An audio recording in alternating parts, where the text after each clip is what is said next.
I'm Michael Brzozowski, the founder and CEO of Blue Dragon Children's Foundation here in Vietnam. We were set up to help kids who need a helping hand to get back into education, to go to school and to get good jobs. And to do that, we help kids with their accommodation, food, with their health, medicine, and all the things that they need to be able to get back to school. We help about 1,000 kids around Vietnam. We also have a lot of social activities. So we still have our football team meeting every single week. We've played about 1,000 games of soccer up until now, since we started. We will take the kids roller skating and take them on outings. We have arts and crafts here in the centre.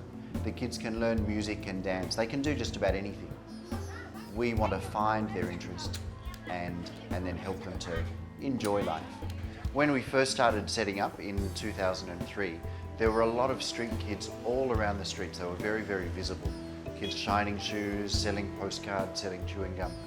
But now the kids are a lot more invisible. They've been pushed off to the side, and if they are seen, they'll be rounded up quite quickly by the authorities. So they tend to work now at night time or in places that are more difficult to spot them, under bridges, in markets, and on the outskirts of the city.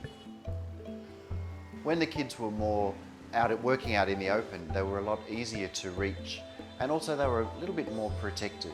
People could see if something was going wrong for them and intervene. Whereas now the kids are quite vulnerable to being caught up in gangs or even potentially trafficked. They're a lot more available to people who want to push drugs onto them, for example. So life is a lot more dangerous for street kids now than it was in the past. We really rely on the support of individuals around the world. We have friends far and wide, sometimes schools or sometimes individuals who support our work, and really they're providing our lifeblood. Sometimes these people write and say, look, I think what you're doing is great. But in all sincerity, I want to write back and say, what you're doing is just as great, because we can't do it without you.